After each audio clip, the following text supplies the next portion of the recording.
CPM കേന്ദ്ര committee അംഗം CS സുജാതയ്ക്കെതിരെ ജാതി അധിക്ഷേപവുമായി എത്തിയിരിക്കുകയാണ് അമ്പലപ്പുഴയിലെ UDFിൻ്റെ സ്ഥാനാർത്ഥിയായ G സുധാകരൻ. അമ്പലപ്പുഴയിൽ നടന്ന UDF തെരഞ്ഞെടുപ്പ് പരിപാടിക്കിടെയായിരുന്നു സുധാകരൻ്റെ വിവാദ പരാമർശമുണ്ടായത്.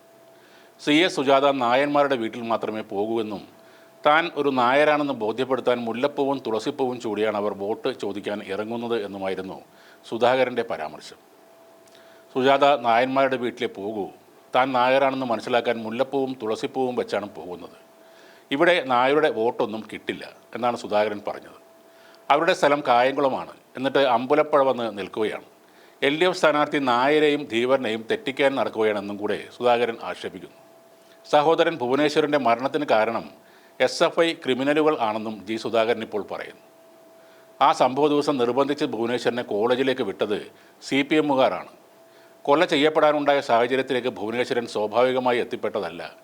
അയാൾ കൊല്ലപ്പെടാനുള്ള സാഹചര്യം സൃഷ്ടിച്ചത് SFIയുടെ ഗുണ്ടകൾ ആണെന്നും സുധാകരൻ ആരോപിച്ചു. നേരത്തെ നായർ ഗുണ്ടകളാണ് ഭുവനേശ്വരനെ കൊന്നതെന്നായിരുന്നു G സുധാകരൻ പറഞ്ഞിരുന്നത്. പിണറായി വിജയൻ്റെ വീട്ടിൽ രക്തസാക്ഷി ഉണ്ടോ എന്നും കൂടെ അദ്ദേഹം ചോദിച്ചു. നവകേരളം ഉണ്ടായത് പിണറായി വിജയൻ മുഖ്യമന്ത്രിയായ ശേഷമല്ല എന്നും G സുധാകരൻ പറയുന്നു. 1956 നവംബർ 1-നാണ് നവകേരളം ഉണ്ടായത്. കമ്മ്യൂണിസ്റ്റ് മന്ത്രിമാരുടെ ലാളിത്യമൊന്നും ഇപ്പോഴത്തെ ഒരു മന്ത്രിമാർക്കും ഇല്ലെന്നും സുധാകരൻ പറഞ്ഞിരുന്നു.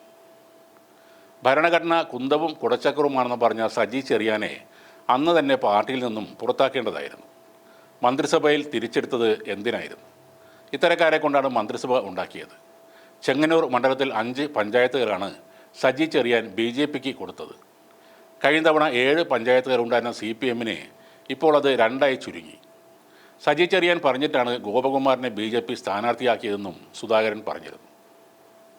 അതേസമയം തെരഞ്ഞെടുപ്പ് സമയത്ത് വോട്ട് അഭ്യർത്ഥിക്കാനായി മണ്ഡലത്തിലെ ജനങ്ങളുടെ വീടുകളിൽ പോകുന്നതിൽ എന്താണ് തെറ്റെന്നും അതിനെ എങ്ങനെയാണ് ഇത്രയും ദുഷ്ടലാക്കോടെ നോക്കി കാണാനാകുന്നതെന്നും സുജാത ചോദിക്കുന്നു. G സുധാകരൻ്റെ ഭാഗത്തു നിന്നും ഉണ്ടായത് അങ്ങേയറ്റം ബാലിശമായ പ്രസ്താവനകളാണെന്നും സുജാത പറഞ്ഞു. അമ്പലപ്പുഴയിൽ എല്ലാ വിഭാഗം ആളുകളുടെയും പിന്തുണ LDF സ്ഥാനാർത്ഥി H സലാമിന് ലഭിക്കുന്നു എന്ന് കണ്ട് വിറളി പൂണ്ടാണ് സുധാകരൻ ഇത്തരം പ്രസ്താവനകൾ നടത്തുന്നതെന്നും സുജാത പറഞ്ഞു. സുധാകരൻ LDF സ്ഥാനാർത്ഥിയായി അമ്പലപ്പുഴയിൽ മത്സരിച്ചപ്പോഴും താൻ അദ്ദേഹത്തിൻ്റെ തെരഞ്ഞെടുപ്പ് പ്രചാരണ പ്രവർത്തനങ്ങളിൽ സജീവമായിരുന്നു. H സലാം വമ്പിച്ച ഭൂരിപക്ഷത്തോടെ ഇത്തവണ അമ്പലപ്പുഴയിൽ വിജയിക്കും. അതാണ് സുധാകരനെ ഇത്രയ്ക്ക് അസ്വസ്ഥനാക്കുന്നത്. LDF നേതാക്കൾക്കെതിരായ വ്യക്തി അധിക്ഷേപത്തിനുള്ള മറുപടി ജനങ്ങൾ സുധാകരന് നൽകുമെന്നും സുജാത പറയുന്നു. അതേസമയം G സുധാകരനെതിരെ ആഞ്ഞടിച്ച് CPM ആലപ്പുഴ ജില്ലാ സെക്രട്ടറി R നാസറും രംഗത്ത് വന്നു. ഭുവനേശ്വരനെ SFIക്കാർ കൊലക്ക് കൊടുത്തു എന്ന് പറയുന്നത് നെറുകേടാണെന്ന് നാസർ പറഞ്ഞു. ഭുവനേശ്വരൻ കൊല്ലപ്പെടുമ്പോൾ സുധാകരനായിരുന്നു SFIയുടെ നേതാവ്. സ്വന്തം അനിയൻ്റെ രക്തസാക്ഷിത്വത്തെ സുധാകരൻ തള്ളിപ്പറയുകയാണ്. സുധാകരൻ്റെ കിളി പോയെന്നും R നാസർ പറയുന്നു. രാഷ്ട്രീയത്തിൽ പലതും സംഭവിക്കാവുന്നതാണ്. ഇടതും വലതും മാറി മാറി ആളുകൾ വരികയും പോവുകയും ചെയ്യും. എന്നാൽ രാഷ്ട്രീയപരമായി സുധാകരൻ ഇപ്പോൾ അധപ്പതിച്ചിരിക്കുന്നത് പോലെ സമീപകാലത്ത് ആരെയും കണ്ടിട്ടില്ല. ഇത്രയും നാൾ പ്രവർത്തിച്ച പാർട്ടിയെയും ഇപ്പോൾ ചേർന്നവരെയും ഒരേപോലെ നാണം കെടുത്തുന്ന വർത്തമാനമാണ് G സുധാകരൻ ഇപ്പോൾ പറയുന്നത്.